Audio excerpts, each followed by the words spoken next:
बचपन से आज तक मैंने कभी धोती नहीं पहना है, लेकिन जब मैं रामेश्वरम पहुंचा तो मैंने खुद को चैलेंज किया कि मैं पूरा रामेश्वरम धोती पहनकर घूमूंगा।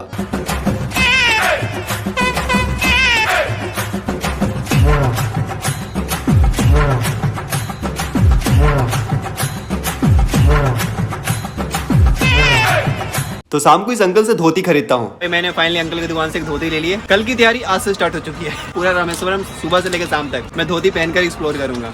आज मैं मंदिर भी नहीं गया हूँ, कल सुबह उठकर मंदिर जाऊंगा, उसके बाद सारा चीज एक्सप्लोर करूंगा। फिर जाते जाते इस अंकल से क्लास भी लेता हूँ कि हाउ टू पहनूं धोती कि धोती नॉट खुलेंगी इन पब्लिक प्लेस। खुलेगा नहीं।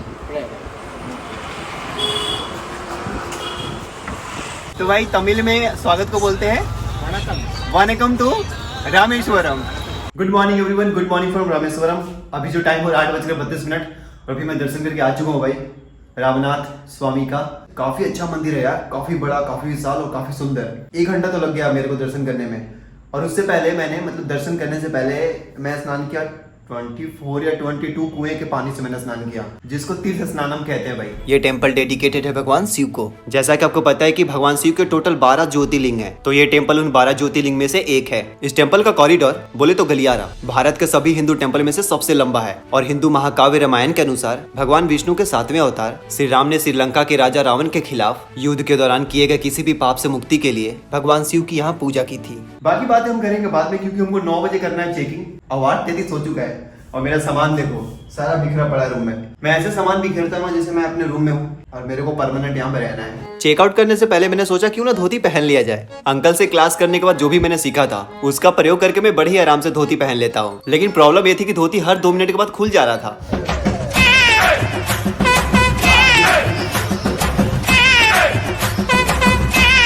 अब इससे पहले कि मुझे होटल वाले को धोती के चक्कर में 1 दिन का एक्स्ट्रा पैसा देना पड़ता, जल्दी से धोती को कंधे पर रखकर सारा सामान लेकर होटल के रिसेप्शन पर आ जाता हूँ। बताओ यार, इंसान धोती पहनने के लेता है, मैं गले में टांग कर जा रहा हूँ। धोती को मेरे कंधे पर देख, यहाँ पर ये आंटी मुझे धोती पहनने को सिखाती है। थैंक यू मामा। और वो वाला कैसा बनाया है? ऐसा बस ही खुलेगा नहीं ना?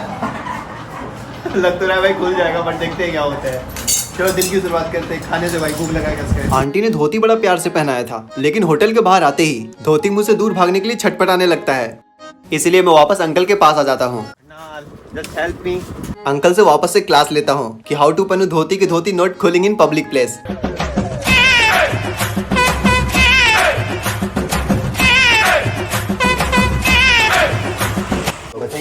तो भाई अभी जाके लग रहा है कि धोती ठीक से मैंने पहना है। अभी चलते हैं रेस्टोरेंट में, क्योंकि इतनी कस को भूख लगी ना मेरे को, क्या बताऊं।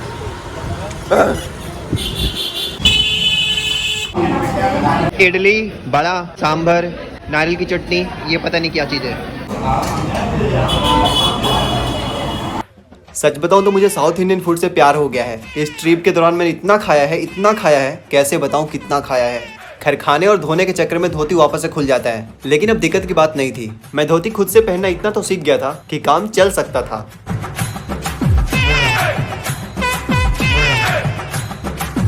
खैर यहाँ से ऑटो लेकर मैं निकल पड़ता हूँ धनुषकोडी के लिए। रामेश्वरम से धनुषकोडी तक पहुँचने का जो रोड है वो काफी ज्यादा वीरान है, लेकिन काफी ज्यादा यूनिक भी। यूनिक इसलिए क्योंकि इस रोड को the last road of India कहा जाता है। खैर सबसे पहले आ जाता हूँ कोथंडा रामास्वामी टेम्पल को विजिट करने। 1964 में आए साइक्लोन ने धनुषकोडी को अपने साथ बहा कर ले गया था, लेकिन यह मंदिर उस साइक्लोन से बचने वाली एकमात्र हिस्टोरिकल स्ट्रक्चर है। कहा जाता है कि यह वही जगह है जहाँ भगवान राम ने रावण से युद्ध के बाद रावण के भाई विभीषण का राज्याभिषेक किया था। वैसे यहाँ पर मेरी नजर पड़ती है इस पर। जय श्री राम, जय श्री राम, जय श्री राम, जय श्री राम। पानी में डालो।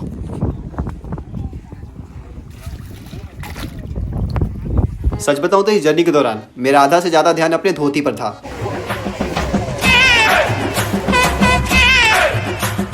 यहाँ के बाद हम आ जाते हैं इस जगह के पास। आज से करीब 60 साल पहले ये जगह एक शहर हुआ करता था, लेकिन 22 दिसंबर 1964 में एक साइक्लोन ने इस जगह को पूरी तरह से तबाह कर दिया। यहाँ की पूरी धरती वीरान हो गई। इस साइक्लोन ने करीब 1800 लोगों का जान ले लिया था। ये साइक्लोन इतना पावरफुल था कि एक पूरी ट्रेन ही समुद्र में समा गई थी। इस जगह का नाम है धनुषकोडी। इसे लास्ट लैंड ऑफ इंडिया भी कहा जाता है, क्योंकि यहाँ से ठीक 25 किलोमीटर बाद श्रीलंका है और यहाँ तक आने वाली रोड को लास्ट रोड ऑफ इंडिया कहा जाता है। यहाँ 1964 से पहले एक रेलवे स्टेशन भी हुआ करता था, लेकिन अभी दूर से देखने पर बिल्कुल विश्वास नहीं होता है कि यहाँ एक टाइम पर रेलवे स्टेशन भी हुआ करता होगा। उस साइक्लोन ने रेलवे स्टेशन को अपने साथ बहा कर ले गया, लेकिन यहाँ रेलवे ट्रैक आज भी मौजूद है। कुछ लोग इस जगह को घोस्ट टाउन भी कहते हैं, जो कि एक अफवाह है। सच्चाई तो यह है कि उस डिजास्टर के बाद गवर्नमेंट ने इस जगह को अनफिट फॉर रेसिडेंस घोषित कर दिया था। पहले रामेश्वर में कुछ नहीं है, रामेश्वर में खाली मंदिर पड़ेगा। यहाँ से धनुषकोडी के लिए यहाँ तक की ट्रेन आती है, चेन्नई टू धनुषकोडी तक की ट्रेन आती है। मतलब यहाँ तक आती थी ट्रेन यहाँ तक आती थी 64 में। इसके बाद हम आ जाते हैं धनुषकोडी बीच। यहाँ पर हवा बहुत तेज बह रही थी, तो धोती को कंट्रोल करने में परेशानी हो रहा था। फिर मुझे धोती पहनाते हैं ऑटो वाले भैया, ये बोलकर कि मैं ऐसा धोती पहनाऊंगा कि आपका धोती नहीं खुलेगा। मैं इस प्यारे से बीच पर खूब मस्ती करने लगता हूँ, ये भूलकर कि मैं धोती पहना हूँ। फिर क्या वही होता है जिसका मुझे डर था, मेरी धोती खुल जाती है।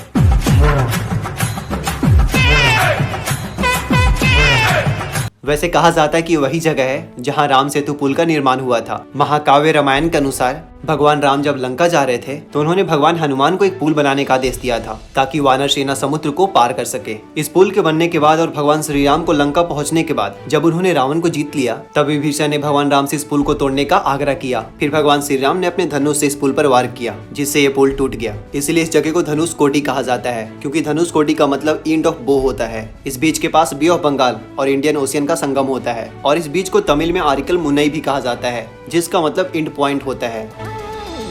यहाँ पर मेरी मुलाकात इन भाइयों से होता है। ये सारे मिलकर शिवलिंग बना रहे थे। भाई कितने टाइम से बना रहे हो? कितना टाइम लग गया?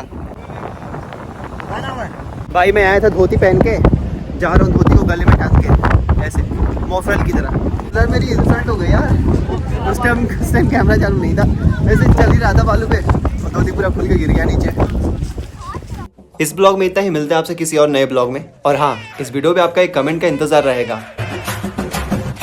क्या नाम है? What's your name? Vinod. Vinod, nice. Do you understand English? Hindi? Only Tamil? But you understand English, that's why you are replying.